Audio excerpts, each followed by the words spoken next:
Hello नमस्कार, मी प्रतिभा तुम्हा सर्वांचं स्वागत करते आपल्या चॅनलवर। तर आजचा दिवस तुम्हाला खूप छान सुंदर जाऊन तुमच्या मनातील सर्व इच्छा पूर्ण होईल।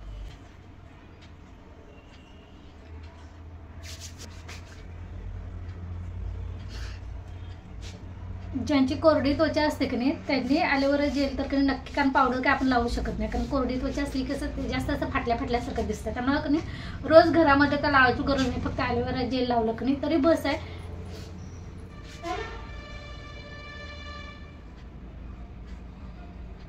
म्हणजे चेहरा जास्त असं कोरडा आपला वाटत नाही त्याचा। तर माझी की नाही सकाळची कामं झालेली आहेत, नील का शाळेला गेलेले आहेत। म्हणजे पनीरचं मसाल्याचं पाकिट पण होतं, ते दुधात कालवून करतात की नाही ते, त्याला तसंच मसाल्याचं की नाही पनीर आवडतं, तर ते केलं। त्याला चपात्या सगळ्यांसाठीच केल्या। आता फक्त की नाही भाजी करायची आम्हाला आणि अजून थोडंसं बाकीची कामं पण आवरायची। चला आज काय मी टिकली लावणार नाही, कारण आमच्याकडे कसं आहे म्हणजे भावकीतलं असं कोणतरी वारलं की ते असं हे असतं की नाही, काय म्हणतात त्याला, सुतक असतं। आणि मग भावकीतल्या सगळ्यांनीच की नाही 10-12 दिवस 10-11 दिवस काहीतरी ते 12वं होईतोपर्यंत टिकली लावायची नसते कपाळाला। तर बघू की जवळचं असलं तर 10-12 दिवस असं काहीतरी असतं, आणि थोडंसं असं लांबचं असलं की थोडे दिवस असं काहीतरी असतं। बघू आता आईनं विचारून की किती दिवस लावायचं नाही हे विचारायला पाहिजे, पण आज काय लावत नाही, कारण आज सकाळीच ते आजी वारलेले आहेत त्यामुळं। आणि आमच्याकडे नाही देवपूजा पण करायची नाही, म्हणजे 10 दिवस 12 दिवस होईपर्यंत कधी देवपूजा पण करायची नसते। चला कामाला सुरुवात करूया। ही भांडी मी रात्री घासून ठेवलेली कणी, हे बघा हे अजून लावायचे बाकी आहेत। आणि इथं खाली पण कणी अशी पडलेलं आहे, जेवण केलेली चपाती केलेलं पीठ वगैरे पडलेलं आहे, ते जरासं आवरते, भांडी लावून घेऊया पहिला आणि ते ओटा आवरून घेऊया।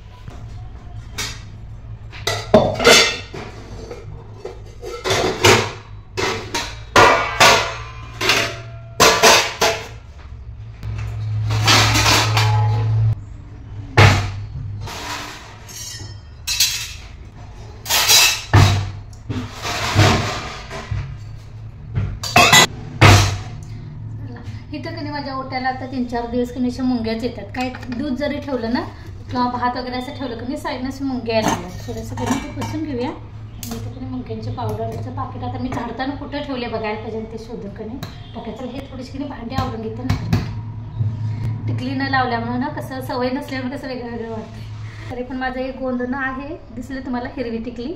हे गोंधन आमच्या लहानपणी कधी असं गल्लीतनी बायका यायच्या आणि असं जरी काढायचं नसलं का नाही तरी घरातले असं धरून मुटकून झोपून कधी असं गोंधन काढायचं मुलींच्या कपाळावर। एवढं मजा एवढा हिरवी टिकली आहे की नाही, ह्याला गोंधना म्हणतात। परवा केळी पिकत घातलेली माहिती आहे डब्यात, ते केळी कधी पिकले थोडी, काल पिकले, कालपर्यंत कधी थोडी खाल्लीत आणि थोडी शिल्लक आहे। ते तुम्हाला बिना केमिकलची कधी अशी केळी पिकवलं, हे थोडंसं कधी असं हे झालेलं आहे काळं, मस्त अशी पिकलेली आहेत। मी चिक्कू पण कधी पिकत घातलेत, बघूया थांबा।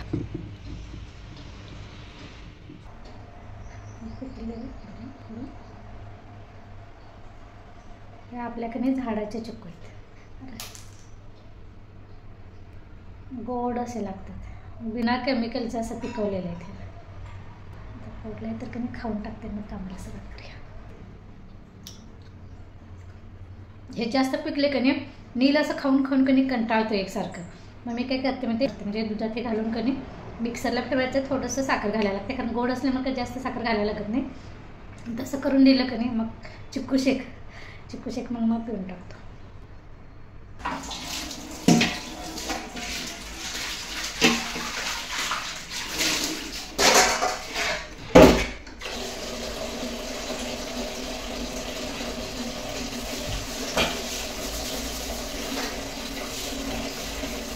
असं ज्या त्यावेळी तिने पीठ वगैरे पडलेलं घासून घेतलं की नाही जास्त कचरा पण वाटत नाही।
इथं मी सकाळी असं दही काढून ठेवलं होतं ताक बनवायचं आणि आज कधी नाचण्याची आंबील बनवायची म्हणून, कारण आज अमावस्या पण आहे आणि आमच्याकडे आदमापूरचं बाळमामाचं मंदिर कुणाला माहिती असेल तर नक्की सांगा कमेंटमध्ये की हो तुम्ही आलेला किंवा तुम्हाला माहिती आहे देवाबद्दल.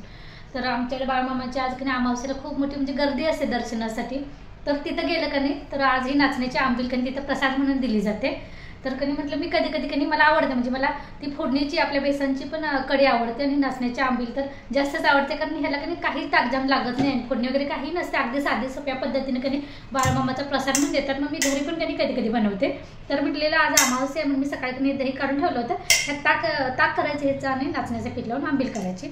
तर तोपर्यंत गावाकडनं फोन आला असं झालं म्हणून. तर म्हटलं ठीक आहे आज नैवेद्य चालत नाही तर घरात खायला तर काय असं नाही बनवूया. तर चला आज मी नाचण्याची आंबील दाखवते अगदी साध्या सोप्या पद्धतीने. बाळमामाच्या मंदिरातल्या प्रसादाची आंबील कशी करतात ते तुम्हाला दाखवते. चला हे दही आहे, ह्यात पाणी घालते आणि ताक बनवते पहिला.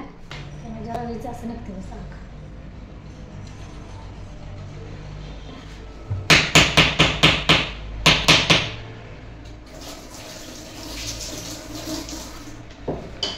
पाणी घालून आपण जसं साधं ताक बनवते की नाही तसं बनवून घेते.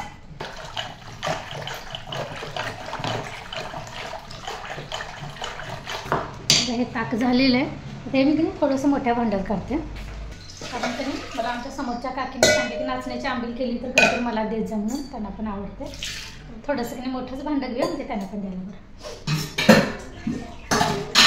मी पाणी घालणार आहे, जेवढं तुम्हाला आंबील करायचं आहे की नाही तेवढं पाणी आत्ताच घालून द्यायचं. मी एवढं भांडं भरून करणार आहे, कारण माझी नाचण्याची आंबील इथं सगळ्यांना आवडते, त्यामुळे थोडंसं द्यायला पण येईल.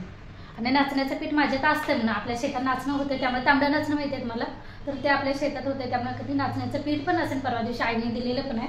तर मी करते आणि देते, कारण प्रत्येकाच्या कसं नाचण्याचं पीठ असतेच असं नसतं. त्यामुळे मी केलेली असे साध्या सोप्या पद्धतीने केलेली आंबील त्यांना आवडते. त्यामुळे चला करूया. ह्यात आता मला नाचण्याचं पीठ मी ह्या ताकाला लावून घेते. तर मी ह्या बरणीमध्ये काढून घेते. आणलेली कॅरीबॅग तसेच ठेवलेली.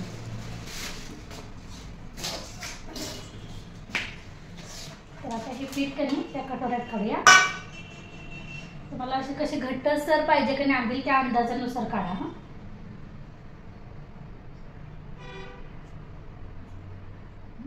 कसं काढलं पाणी घालायचं.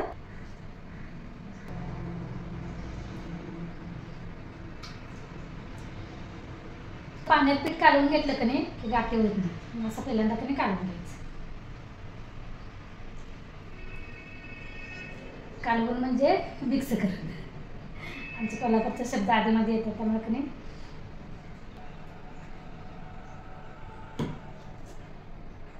अशी बिना काठीची मी अशी पीठ असं पाण्यात काढून घेतलेलं आहे. मस्त अशी पेस्ट तयार झालेली आहे. तर आता हे त्या ताकामध्ये घालूया. हात धुवून घेते. थोडंसं त्याला पाण्यावर आता ह्यासाठी हे लसूण वापरणार आहे. तिथं जर तुम्ही प्रसाद घ्यायला गेला की बाळमामाच्या इथं तर तिथं लसूण नाही वापरत, फक्त असंच बनवतात. तर आता आपण मी घरात करणार आहे म्हणून थोडंसं खमंगपणा यायसाठी म्हणून मी लसूण घालते. लसूण मी फक्त असं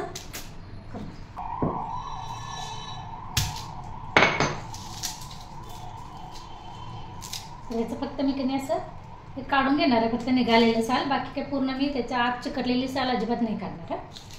फक्त असं पाकळ्या वेगळ्या वेगळ्या करायच्या, जितकं वरवरचं हे निघते ना साल तेवढंच फक्त मी काढून घेते.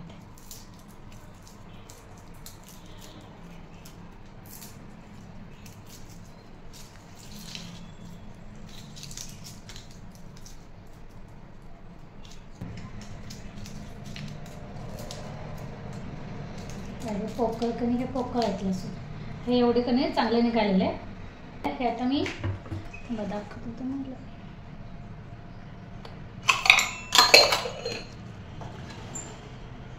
छोटासा ग्लास घेते, त्यात टाकते आणि यातच मी हे ठेचून घेणार.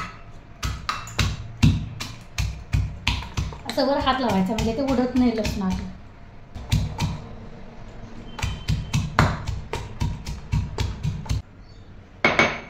असं ठेचून झालेलं आहे. आता गॅस चालू केलेला आहे मी ह्यावर हे आता पातेलं ठेवूया. यासाठी लागणारं साहित्य म्हणजे पळी. गॅस मोठा करूया. आता आंबील कुठलीही असू दे एकसारखं असं ठेवत राहायचं, नाहीतर मग ते गाठी होतात, नाहीतर मग ते असं उत्तू जाते. तर आता मी ह्यामध्ये हे ठेचलेलं लसूण घालूया. लसूण मात्र भरपूर घातलेलं आहे.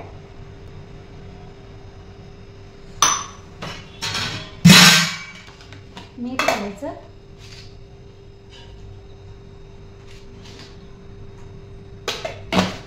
आणि आता मस्तपैकी ह्याला की नाही उकळी येऊ द्यायची. गॅस मोठाच केलेला आहे आणि पळीने एकसारखं असं ढवळत राहायचं. उकळी येईपर्यंत थोडासा वेळ लागतो. चला तुम्हाला मी की उकळी आल्यानंतर दाखवते. आंबलीला की नाही आता उकळी यायला लागले. आता की नाही गॅस बारीक करते आणि बारीक गॅसवर की नाही 4 ते 5 मिनिट असेच की नाही उकळी येऊ द्यायची. मस्तपैकी बाळूमामाच्या प्रसादाला की नाही आंबील मिळते की नाही नाचण्याची, तशी आंबील तयार झाली. अशी घरात पण बनवून कधी आधीमध्ये खाल्ली तरी पण चालते. पण घरात बनवायची झाली कधी की उन्हाळ्यात जास्त प्रमाणात बनवायची, म्हणजे नाचण्याची आंबील कधी पौष्टिक असते उन्हाळ्यात. हे गार झालं कधी असं थोडंसं अजून दाटसर पण आहे, म्हणजे घट्टसर असं होतं. त्यामुळे कधी बंद करताना थोडंसं पातळ असतानाच बंद करायचं. बरोबर आपलं पीठ कधी प्रमाणात लावलं गेलेलं आहे. त्यामुळे नाचण्याची आंबील कधी एकदम मस्तपैकी झालेलं आहे. या प्यायला बारीक गॅस केलेला आहे आंबलीचा. 4-5 मिनिट ठेवणार आहे. आता काय सतर्कने असं ढवळायची गरज नाही. एकदा उकळी तोपर्यंत ढवळत राहिलं की नाही त्यानंतर काय गाठी होत नाही. तिला भाजी कसली करायची नका. हां, दीदीने घेवड्याचे शेंग दिलेले आहेत त्यांच्या वेलाच्या, त्याची भाजी करूया आपण. कणी चिरून घेतलेले आहेत. अगोदर अशा खोलून बघायच्या, कारण आत कणी किडलेलं असतात. ह्याच्या मोठ्या होत्या का नाही, ज्यात आत असे दाणे तयार झालेले आहेत, ते कणी मी साल घेतलं नाही, कारण ते कणी असं चामट लागतं. त्यामुळे फक्त कवळ्या कणी असं ते कणी. आता इथं कांदा कोथिंबीर वगैरे सगळं चिरून घेतलेलं आहे. इथं गॅसवर पातेलं ठेवलेलं आहे, त्यामध्ये तेल घातलं. भाजी फोडणीला दिली.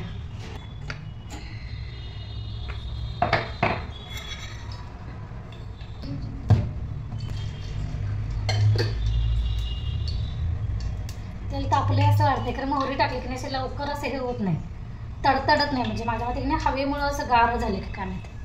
पण मोहरी तडतडल्याशिवाय कधी जिऱ्याची फोडणी टाकायची नाही, कारण जितकी तुमची फोडणी खमंग असेल कधी तितकी भाजी चवीला लागते, कुठली पण ती भाजी असेल.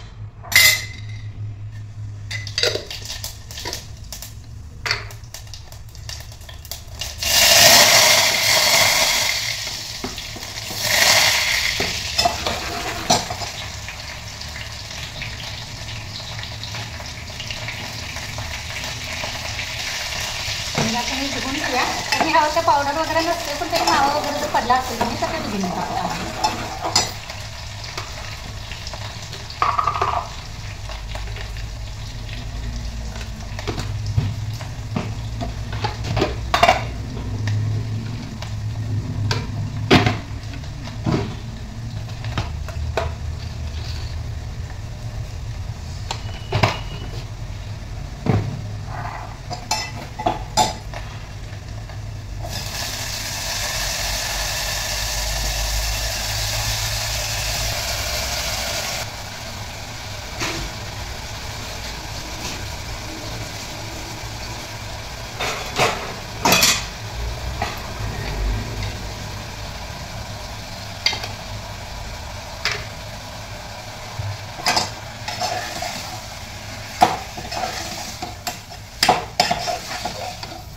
भाजलेला शेंगदाण्याचा कूट घातला तरी पण भाजी छान लागते. म्हणजे भाजलेल्या शेंगदाण्याच्या कुटानं पण तरी भाजी चांगली लागते. पण त्याने आता मी काहीच नाही घेणार, साधं सिंपल फक्त तिखट मीठ आणि गोडा मसाला टाकलेला आहे आणि कांदा टाकलेला आहे, बारीक चिरलेली कोथिंबीर. एवढ्याच मसाल्यामध्ये की ही भाजी मी शिजवून घेणार.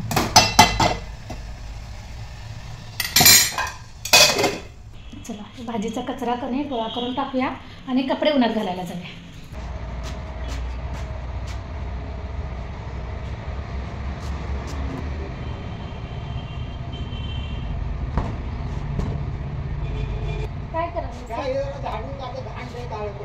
घाण रोज झाडलं तरी आहेच. घाणीला काय आपण कंटाळा करायचा नसते बघा.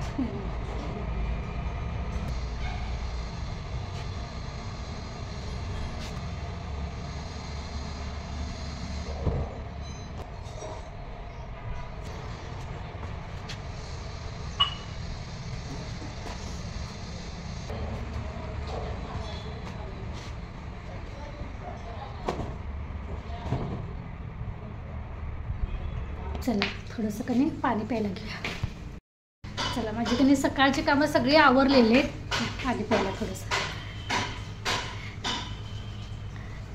आणि ह्यासोबतच कधी मी आजचा व्लॉग पण इथंच बंद करते. पुन्हा भेटू त्याच्या अगोदर कधी मला तर मी सकाळी कधी एक मेसेज कुठंतरी वाचला की आपली नाती कधी तुटत नाहीत, आपली लोक ही आपलीच असतात, असं काय काय तर होतं. पण मी ह्या मताचं मला थोडंसं कधी विरोध वाटतं ह्या गोष्टीसाठी. कारण माझं असं ठाम मत आहे, जी आपली लोकं असतात कधी ती आपल्या माघारी आपलं वाईट कधीच बोलत नाहीत. आणि जी आपल्या माघारी आपल्याबद्दल वाईट बोलतात कधी ती लोकं आपली कधी असूच शकत नाही. तर त्यांचा फक्त देखावा असतो. जर अशी टॉक्सिक लोकं जर आपल्या आयुष्यात असतील ना तर त्यांना कधी आपण लांब नाही करू शकत. तर कधी त्यांना तेवढंच का बरं तर होय बरं एवढ्या पुरतंच मर्यादित ठेवायचं. त्यांचं आपल्या आयुष्यात कधी 0 स्थान ठेवायचं त्यांना, बस अशा मताची मी आहे. तुम्हाला काय चला थोडंसं वाचलं होतं म्हणून मी त्यावर माझं मत व्यक्त केलं. तुम्हाला काय वाटतं ते नक्की सांगा. ह्यासोबतच आता ब्लॉग पण इथेच बंद करूया. पुन्हा भेटू नवीन ब्लॉगमध्ये. तोपर्यंत धन्यवाद.